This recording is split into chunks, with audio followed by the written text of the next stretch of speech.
Fala aí, meu respeitável e impoluto público. Tudo bem, gente? Vou falar sobre a saída do Matteo Alemany. O Barcelona anunciou a saída dele 30 segundos depois de encerrar a coletiva do Xavi, depois da vitória sobre o Osasuna, que era para que ninguém perguntasse para o Xavi. Só tem entrevista do Xavi agora daqui a 11 dias na prévia do jogo contra o Espanhol. É claro que vão perguntar isso para ele, mas também vai ser um jogo de prévia de talvez título e tal. Então o assunto vai sendo debatido e cozinhado via filtrações para a imprensa e não com uma declaração de alguém muito importante, porque o Xavi trabalha diretamente com o Matteo Alemany. Eu vou falar nesse vídeo aqui até de alguns choques que tiveram entre diretoria, presidência, Joan Laporta, Xavi e do Matteo Alemany, e do que tudo isso serve para entender um pouco mais o contexto do Barcelona. Para começar, o Matteo Alemany era diretor esportivo do Barça.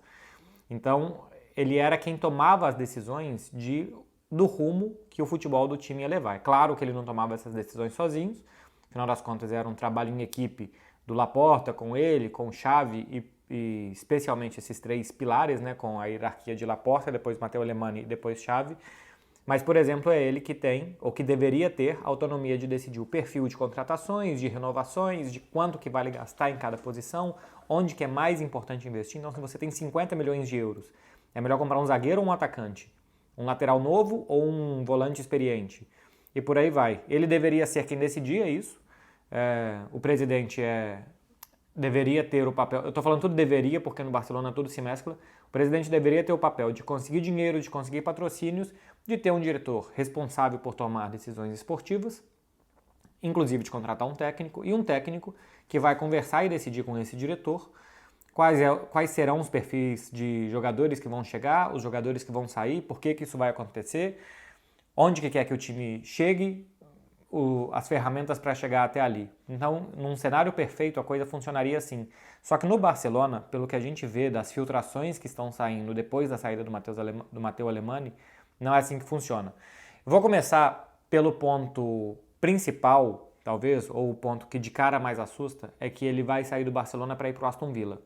Então, que o Barcelona hoje perca um profissional tão importante e tão estratégico como diretor esportivo para o Aston Villa é preocupante, porque o Aston Villa tem projeto e bala o suficiente para oferecer o que o Barcelona não pode. A gente está falando de um clube médio da Inglaterra, que não está entre o Big Six, que está brigando para chegar em alguma competição europeia, que se não fosse a chegada do Unai Emery poderia ser rebaixado esse ano, porque vinha fazendo início de campeonato inglês muito ruim, e o Barcelona perde um profissional para esse clube. Para o Matteo Alemany, vai trabalhar num clube que tem mais dinheiro do que o Barça para investir. O Barcelona, antes de pensar em investir, tem que desestrangular 200 milhões da folha de pagamento, por conta do fair play financeiro de La Liga, que é cada vez mais restritivo por aqui, enquanto o Aston Villa tem grana para investir. Então, cara, se você é um diretor de futebol, um diretor esportivo, deve ser muito frustrante você chegar com uma lista de laterais direitos e, bom, o primeiro a gente não tem dinheiro, o segundo a gente não consegue tirar do clube, o terceiro a gente não consegue pagar o salário, então você vai contratar a quarta ou a quinta opção. É evidente que no Aston Villa ele não vai chegar para competir com contratações e expectativa dentro de campo do Manchester City, do Arsenal, do Liverpool e dos outros grandes, do Manchester United e dos outros grandes da Inglaterra. Mas dentro do que o Aston Villa pretende fazer e com o orçamento que ele tem, ele vai conseguir trabalhar muito melhor do que no Barcelona. Então, para ele, é um trabalho muito mais prazeroso, com menos dores de cabeça, tipo esses do Barça, que fechando o mercado de transferências, os caras estão meia-noite fechados no escritório, tentando cortar um dinheiro aqui, um ali, para conseguir inscrever os jogadores. O jogador quer, o clube quer, entende que funciona, mas simplesmente essa dor de cabeça de inscrever jogadores aqui é muito desgastante. Então, esse é o ponto 1. É muito ruim a saída dele. Para o Aston Villa é um recado muito grande do que é o futebol inglês hoje e do que é inclusive o mercado para os grandes clubes que não são ingleses, como é o caso do Barcelona, e a dificuldade de manter profissionais.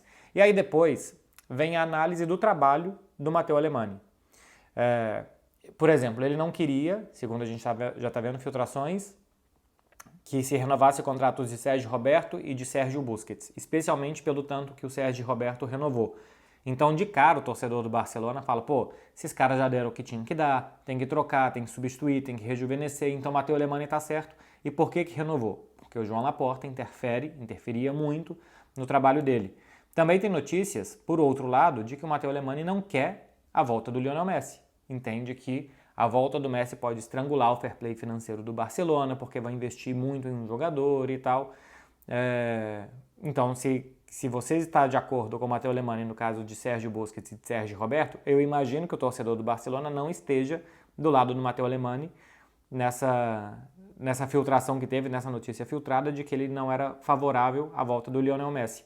Outra coisa é a declaração que ele deu quando o Dembélé não estava renovando, que o Dembélé tinha que buscar clube, que era fim de linha e tal, não sei o que, mandou o Dembélé para arquibancada, não era mais nem relacionado, o Barcelona precisava de jogadores, o Dembélé teve que voltar, então assim, toda aquela declaração dele muito forte e até desrespeitosa em relação ao Dembélé perdeu sentido, e o Dembélé voltou a jogar, renovou, e hoje é um jogador muito aplaudido no Camp Nou. E dizem também, saiu notícia hoje da Helena Condes e do Relevo, se eu não estou enganado, que ele queria, por exemplo, mandar o Ronald Araújo também para a arquibancada, deixar de ser relacionado, enquanto o Ronald Araújo não renovava o contrato dele. E o Xavi bateu o pé e falou, não, o Ronald Araújo vai jogar. Então, o Matteo Alemany teve prós e contras, que eu entendo, acho que decisões que eu concordo mais e que você vai concordar mais, outras menos. Então é um cara que a gente avalia o trabalho que acerta e que erra, mas o que é pior aqui são essas fraturas na hierarquia. O Laporta interfere aqui, o Xavi não concorda ali que o jogador não jogue, quer que o jogador jogue, e o Xavi defende o jogador e o Matteo Alemany ataca o jogador. Se vocês se lembrarem das declarações que dava o Xavi na época do problema do Dembélé, da renovação do Dembélé, e das declarações que deu o Matteo Alemany, são muito divergentes, o que acreditava o Xavi, o que acreditava o Matteo Alemany, e aí o Laporta quer renovar um jogador e o Matteo Alemany não quer e o Laporta que decide. Enfim, essa estrutura do Barcelona não funciona bem. Eu acho que esse é o principal ponto desse vídeo aqui. Como que é preciso um presidente menos intervencionista, e o Laporta não será. O Laporta, o que a gente diz aqui, que ele tem ataques de testosterona e ele interfere muito na dinâmica do clube. Ele é um presidente que não delega e deixa lá, ele vai lá e interfere se ele acha que tem que ser de outra maneira.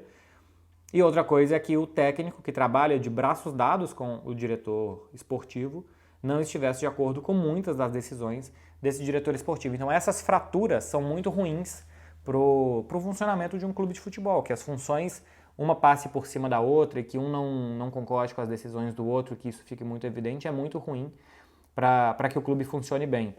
Vamos ver como que ele vai ser substituído. Estão falando do Antônio Cordon, se eu não estou enganado, que foi diretor esportivo do Betis, não conheço o trabalho dele. São caras muito de bastidores. O Real Madrid, por exemplo, pouca gente conhece quem que é o diretor esportivo, pouca gente conhece quem que é o diretor esportivo de vários clubes de futebol por aí, porque é uma função muito de bastidores e que no Barcelona ultimamente ficou muito exposta, porque o Matteo Alemany estava sempre nas entrevistas do lado do Laporta, é um clube que é sempre muito midiático, sempre se fala muito, então Matteo Alemany é um nome mais conhecido por conta disso. Eu queria falar desses dois pontos com vocês, tá? O que é difícil de perder um profissional pro Aston Villa e de como que funciona essa questão no Barcelona e de como que o trabalho do Matteo Alemany não era fácil pela presidência do clube e como eu também acho que o Matteo Alemany teve momentos de ser muito autoritário, de ser muito duro e o Xavi, um pouco mais diplomático, não estava no mesmo tom que ele em relação aos jogadores. Vamos ver como é que vai funcionar. O Matteo Alemany... só mais um pontinho aqui para vocês, desculpa porque eu já estava acabando o vídeo esquecendo de falar. O Barcelona colocou no seu comunicado de despedida do Matteo Alemany que ele fica até 30 de junho, mas que ele vai concluir todas as operações do mercado de transferências do verão. Cara, se ele sair dia 30 de junho, dia 1 de julho, é quando abre o mercado de transferências. Como é que ele vai trabalhar de 1 de julho a 31 de agosto se ele estiver trabalhando no Aston Villa? É impossível que isso aconteça. Então, às vezes também os comunicados do Barcelona parece que são para não mostrar que a situação é tão grave e tão ruim naquele momento, mas a não ser que ele não vá para o Aston Villa de cara, que ele só vá no ano que vem e que ele aceite trabalhar 2 meses no Barcelona sem receber ou sabe-se lá como, não faz nenhum sentido o comunicado do clube dizendo que ele vai terminar todas as operações. Pode ser que ele termine todas as operações até começar o mercado de transferências, até 30 de junho. Renovação do Sérgio Busquets, venda de algum jogador que já está encaminhado para chegar e tal, mas se não, o comunicado do Barça também não faz nenhum sentido. E é mais um sinal de que esse clube as coisas funcionam meio estranhas, assim, como que você vai fazer um comunicado oficial comprometendo o cara a trabalhar durante todo o mercado de transferência se ele estiver em outro clube. Enfim, vamos ver se o comunicado no final das contas está certo, ele vai trabalhar com o Barcelona até o fechamento do mercado, ou se não, é simplesmente para não ser tão alarmante, não ser 3 emojis de sirene, só um emoji de sirene, a saída do Matteo Alemany. Que é ruim de cara é ruim. Vamos ver depois se isso vai melhorar ou não, se o próximo diretor esportivo vai ter muita interferência do Laporta ou não, se vai trabalhar bem ou não, e as decisões que ele vai tomar. E aí a gente começa a avaliar o trabalho dele a partir do momento que chegar, que tiver um novo nome para esse cargo e que ele começar a trabalhar. Tá falado, meu povo? Um beijo para vocês. Faça favor de curtir, de se inscrever aqui e eu agradeço bastante. Beijo, gente. Tchau.